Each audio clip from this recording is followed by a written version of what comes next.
ഈ കൊച്ചു വെളുപ്പാങ്കാലത്ത് തന്നെ ഇപ്പോൾ വണ്ടിയും കൊണ്ട് എന്തിനാണ് പറഞ്ഞതെന്ന് കേട്ട് കഴിഞ്ഞാൽ ഇന്നൊരു ചെറിയ ട്രിപ്പുണ്ട്. സൺഡേ ആയതുകൊണ്ടും വൺ ഡേ ട്രിപ്പ് ആയതുകൊണ്ടും ഞാനും നാദൃശ്യം കൂടിയാണ് പോകുന്നത്. രാവിലെ 7:30ക്കാണ് നമ്മളടുത്ത് വണ്ടി ആവശ്യപ്പെട്ടത്. ആ കൃത്യം ടൈമിൽ തന്നെ നമ്മളവിടെ എത്തുകയും ചെയ്തു.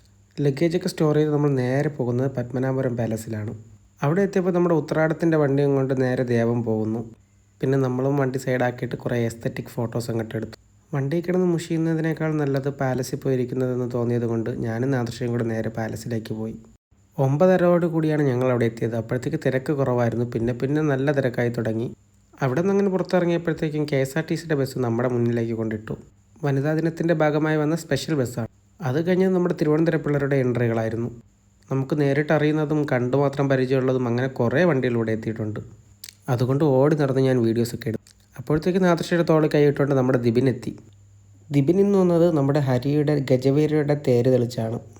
അപ്പോഴത്തേക്കും വണ്ടിയെപ്പറ്റി പഠിക്കാൻ വേണ്ടി നാദൃശ്യ ചാടി ക്യാബിൽ അങ്ങോട്ട് കയറി. ഇതേതാ ടീമെന്ന് ചോദിച്ചു കഴിഞ്ഞാൽ ഇതെൻ്റെ അമ്മയുടെ കൂട്ടുകാരിയുമാണ്. അതുപോലെ അവരുടെ മകൻ എൻ്റെ കൂട്ടുകാരനും കൂടെയാണ്. അങ്ങനെ അടുത്ത ഡെസ്റ്റിനേഷനിലേക്ക് പോകാൻ വേണ്ടി നമ്മുടെ പിള്ളേർ വൈബടിച്ചു തുടങ്ങി. നമ്മൾ നല്ല പാട്ടിട്ട് അവരെ അങ്ങോട്ട് ഉഷാറാക്കി. ഡെസ്റ്റിനേഷൻ എവിടെയെന്ന് ചോദിച്ചു കഴിഞ്ഞാൽ നമ്മുടെ കന്യാകുമാരിയാണ്. ഉച്ചയ്ക്ക് 1 മണിയോട് കൂടിയാണ് നമ്മൾ അവിടെ എത്തിയത്. നട്ടുച്ചയായിരുന്നു. അതുപോലെ വകവയ്ക്കാതെ നമ്മൾ നേരെ പാർക്കിംഗ് പിടിക്കാൻ പോയി. അവരുടെ നിർബന്ധപ്രകാരം ഞാനും നാദൃശ്യം കൂടെ അവരോട് ചേർന്ന് കന്യാകുമാരി എക്സ്പ്ലോർ ചെയ്യാമെന്ന് വിചാരിച്ചു. എനിക്കിവരുടെ സർവീസ് അത്യാവശ്യം നന്നായിട്ട് ഇഷ്ടപ്പെട്ടു. കാരണം വെയിറ്റ് ചെയ്ത് തളർന്നവർക്ക് ഇരിക്കാൻ വേണ്ടിയിട്ട് അവിടെ ചെയർ പോലത്തെ സംഭവം കെട്ടിയിട്ടുണ്ട്. പോരാതെ ഫാനും അതുമാത്രമല്ല പുറത്ത് ഷീറ്റുമുണ്ട്. അപ്പോഴത്തേക്കും നമുക്ക് പോകാനുള്ള ജങ്കാർ എത്തിയിട്ടുണ്ട്. നേരത്തെ പോയിട്ട് തിരിച്ചു വന്നവർ അവരുടെ ലൈഫ് ജാക്കറ്റ് അവിടെ നിക്ഷേപിക്കുന്നു. ഇതിൽ നിന്നാണ് നമ്മൾ തിരിച്ച് വീണ്ടും എടുത്തിട്ട് കൊണ്ട് ഈ ജങ്കാറിൽ കയറി അപ്പുറത്തേക്ക് പോകാനുള്ളത്.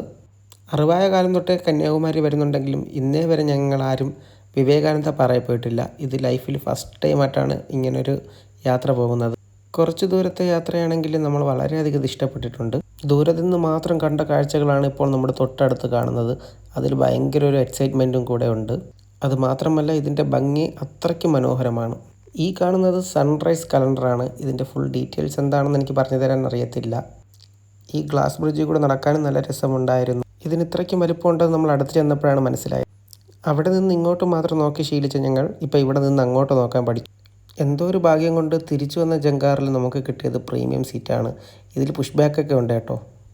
നമ്മുടെ ഒരു മലയാള സോങ്ങിനാണ് ഇവരെ കിടന്ന് ഈ ഡാൻസ് കളിക്കുന്നത് കേട്ടോ. അതിനെ ഞെട്ടിപ്പിച്ചു. മണ്ടക്കാടിൽ കാല് കുത്താൻ സ്ഥലമില്ലാത്തത് കൊണ്ട് നമ്മൾ തിരിച്ചു പോയി വണ്ടിയിൽ തന്നെ ഇരുന്നു. എപ്പോഴത്തെയും പോലെ തമിഴ്നാട്ടിൽ നിന്ന് തന്നെ ഫുൾ ടാങ്ക് അടിച്ചുകൊണ്ട് നേരെ ഇനി കേരളത്തിലേക്ക് പിടിക്കാനാണ് പ്ലാൻ. ഇനി കുറച്ച് ദൂരം കൂടെ കഴിഞ്ഞ് കഴിഞ്ഞാൽ യാത്ര അവസാനിക്കുമെന്നറിയാനുള്ളത് കൊണ്ട് അവർ നിർത്താതെ ഡാൻസ് കളിച്ചു. അങ്ങനെ അവർ സേഫായിട്ട് എത്തിച്ചിട്ട് ഞങ്ങളും തിരിച്ചു പോകാൻ പോകുന്നു. Okay, by.